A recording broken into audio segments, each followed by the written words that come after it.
Interview കഴിഞ്ഞിട്ട് എന്തൊക്കെയായിരുന്നു അതിനുശേഷമുള്ള വിശേഷം? ട്രോള് സ്വാഭാവികം. കലാകാരനല്ലാത്തവരെ സമൂഹം അംഗീകരിക്കില്ല. ട്രോളൊക്കെ കണ്ടിട്ട് എന്ത് തോന്നി? ട്രോളൊക്കെ കണ്ടപ്പോ എനിക്ക് അങ്ങനെ പ്രത്യേകിച്ച് സന്തോഷം തോന്നിയില്ല. മീനൊക്കെ മേടിക്കാൻ പോകുമ്പോ ആൾക്കാർ വന്ന് ഫോട്ടോ ഒക്കെ എടുക്കും. അമ്പോ നാടൻ പട്ടിക്കും ഷൂസാ. വെറുതെ നാട്ടുകാർക്ക് ശല്യം ഉണ്ടാക്കാതെ വീട്ടിൽ വിളിച്ചോണ്ട് പോകണം. ഈ ഇന്റർവ്യൂവിന് ശേഷം ആ യൂട്യൂബർ അല്ലേ ചോദിച്ചിട്ട് നല്ല ബെസ്റ്റ് മണ്ടന്മാര്. എനിക്കിവിടെ കുറച്ച് നിലയും വിലയൊക്കെ ഉണ്ട്. അതുവരെ അറിയപ്പെട്ടതിനേക്കാളും അറിയപ്പെട്ടോ ആ ഇന്റർവ്യൂവിന് ശേഷം? 19s ഒക്കെ കൂടുതലായിട്ട് വരാൻ തുടങ്ങി. ആദ്യമൊക്കെ ആരായിരുന്നു 19s?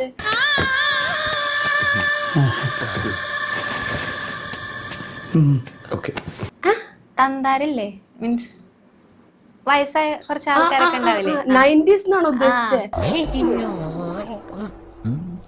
ഇനി എനിക്ക് സംസാരിക്കാൻ താല്പര്യമില്ല. 90s കിഡ്സിനെയാണോ വയസ്സായ ആൾക്കാരെന്ന് ഉദ്ദേശിച്ചേ? അയ്യോ മോളെ, 90s കിഡ്സ് വയസ്സായ ആൾക്കാരല്ല, അവര് ചെറുപ്പാണ്. അങ്ങനെ പറഞ്ഞു കൊടുക്കണ രമണ.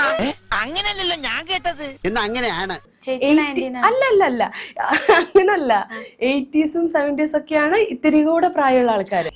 എനിക്ക് വായി തോന്നുന്ന ക്യാമറ. ആ കല്യാണം കഴിച്ച് കുറച്ച് വലിയ ആൾക്കാരുണ്ടാവൂലേ, അവരൊക്കെ വന്ന് ഫോട്ടോ ഒക്കെ എടുക്കും. അല്ല, വയസ്സായവരെന്ന് പറഞ്ഞുകൊണ്ട് തലയ്ക്കകത്തൊന്നുമില്ല സാറേ, അതുകൊണ്ടല്ലേ ഇങ്ങനെയൊക്കെ ജീവിക്കേണ്ടി വരുന്നത്. എനിക്ക് തോന്നുന്നു മുന്നത്തെ ഇന്റർവ്യൂല് വെറോണിക്ക പറഞ്ഞു കേട്ടപ്പം എല്ലാവരും പറയാണ് വെറോണിക്ക അഭിനയിച്ചതാണ്, ശരിക്കും വണ്ടിയല്ല. എനിക്ക് ഡിപ്പാർട്ട്മെന്റിൽ അത്യാവശ്യം ചീത്തപ്പേരുണ്ട്, അതെനിക്കറിയാം. അറിയാലോ. പിന്നെ നീ ആയിട്ട് അതിന് മൈലേജ് കൂട്ടണ്ട. വണ്ടിയായിട്ട് അഭിനയിച്ചതാണ്, അങ്ങനത്തെ കുറെ കോമന്റ്സ് കണ്ടില്ലേ? അതിന് ഞാൻ ആ ഇന്റർവ്യൂല് പറഞ്ഞിട്ടുണ്ടല്ലോ ചേട്ടന്റെ അടുത്ത്, ഞാൻ ഇങ്ങനെ തന്നെയാണ്, പ്രത്യേകിച്ച് ഞാനൊന്നും ഇതാക്കുന്നില്ലാന്ന്. അല്ല, ഇത് കിട്ടാൻ വേണ്ടി ശബ്ദത്തിനൊരു പ്രത്യേകത ഉണ്ടല്ലോ. നീ ഇങ്ങനെയൊക്കെ സംസാരിക്കുന്നത് തന്നെയാണ് ഏറ്റവും വലിയ കോമഡി. വീഡിയോ ചെയ്യുമ്പോഴുള്ള ശബ്ദവും ഇതും തമ്മിൽ വ്യത്യാസമുണ്ട്. ഫെയിം ആവാൻ വേണ്ടി മനഃപൂർവ്വം മണ്ടത്തരം കാണിക്കുകയാണ് എന്ന് പറഞ്ഞിട്ട് കുറെ പേര് കമന്റ് ചെയ്തു. കാര്യം സത്യമാണെങ്കിലും എനിക്ക് അംഗീകരിച്ചു കൊടുക്കാൻ പറ്റുമോ?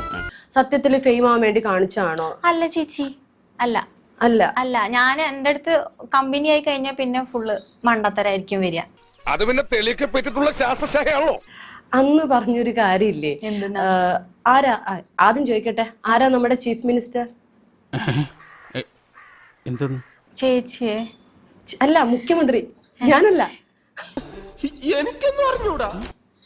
അന്ന് പറഞ്ഞിരുന്നു, മറന്നുപോയോ? നമ്മുടെ കഴിഞ്ഞ ഇന്റർവ്യൂല് പറഞ്ഞിട്ടുണ്ടായിരുന്നു. മുഖ്യമന്ത്രി.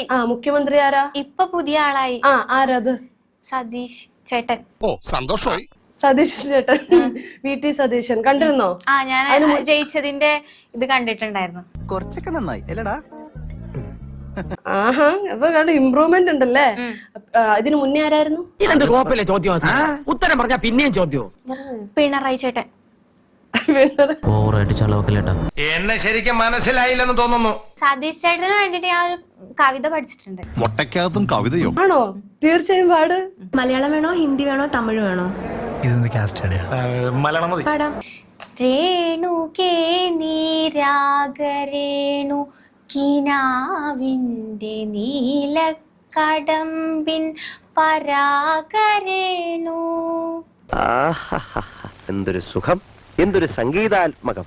പിരിയുമ്പോഴേതോ നനഞ്ഞ കൊമ്പിൽ നിന്നു നില തെറ്റി വീണ രണ്ടിലകൾ നമ്മൾ. കലക്കി കളഞ്ഞു കേട്ടോ. നിങ്ങളെ കുറിച്ച് ഇങ്ങനെയൊന്നും ഇത്രയൊന്നും ആരും വിചാരിച്ചിരുന്നില്ല. വീണ്ടും വെറും വീട്ടിൽ ഞെട്ടിച്ചോണ്ടിരിക്കണോ? നന്നായിട്ട് പാട്ട് പാടും കേട്ടോ. എന്തൊക്കെ പറഞ്ഞാലും കഴിവുള്ള കുട്ടിയാണ്. 100% ഞാൻ യോജിക്കുന്നു. അല്ലെ, എന്ത് നല്ല ശബ്ദമാണ്. നന്നായിട്ട് പാട്ട് പാടും. അപ്പൊ ഈ കഴിവിനെയൊക്കെ ഇങ്ങനെ വളർത്തിയെടുത്തൂടെ? എന്തിനാണ് ഈ മണ്ടത്തരത്തിനെ വളർത്തിയെടുത്തത്? പണിയെടുത്ത് തിന്നണമെന്നൊക്കെ ആഗ്രഹമുണ്ട് സാറേ, പക്ഷെ പറഞ്ഞു പറ്റിച്ച് തിന്നാലേ വായിന്നിറങ്ങുള്ളൂ. ശീലായിപ്പോയി. എന്തായിരുന്നു അതിന്റെ പിന്നിലെ ചെയ്തോ വികാരം? ചേച്ചി, ഞാൻ മണ്ടത്തരത്തിനെ വളർത്തിയെടുത്തിട്ടില്ലല്ലോ. പറയുമ്പോ ചിലപ്പോ നിങ്ങൾക്ക് വിശ്വസിക്കാൻ പറ്റിയെന്ന് വരില്ല. മാത്രല്ല എനിക്ക് വട്ടാണെന്ന് തോന്നുകയും ചെയ്യും. ഒറിജിനൽ ആ പറയുന്നത് സത്യത്തില് ഒറിജിനൽ ഇങ്ങനെയാണ്. ഞാൻ ഇങ്ങനെയാണ് അത് അങ്ങനെ ഇടുന്നു. പച്ചവെള്ളം ചവച്ചു കുടിക്കണ പഞ്ചപാവ. ഒരു ഡിഫറെന്റ് സ്റ്റൈലില് വ്ലോഗ് ചെയ്യാന്ന് ഓർത്തു അല്ലെ? എല്ലാവരും ഒരു വ്യത്യസ്തത, ഒരുപാട് എന്തൊക്കെയോ ചെയ്തിട്ടല്ലേ. താൻ എന്ത് തേങ്ങാ കൊലയാടോ ഈ പറഞ്ഞോണ്ട് വരുന്നത്? സബ്സ്ക്രിപ്ഷൻ ചെയ്തിട്ടും പല രീതിയിലും ആൾക്കാർ ഫേമസ് ആവുന്ന സമയത്ത് വെറോണിക്കയുടേതായ രീതിയിൽ ഒരു കുട്ടിത്തത്തിൽ ഒരു നിഷ്കളങ്കതയിൽ തുടങ്ങിയാണോ? ഞാൻ അങ്ങനൊന്നും കരുതിയിട്ടില്ല. നിങ്ങൾ പറഞ്ഞ പോലെ തുറന്നു പറയുകയാണെങ്കിൽ നാട്ടുകാർക്കെല്ലാം നിങ്ങളെ പറ്റി വളരെ മോശം അഭിപ്രായമാണ്. ഞാനായിട്ട് വീട് ഇട്ടു, അത് വൈറലായി, അത്രേ ഉള്ളൂ. ഓരോ ജന്മങ്ങളെ എന്ത് പുല്ലെങ്കിലും ആവട്ടെ. അപ്പൊ എല്ലാം പറഞ്ഞോലെ.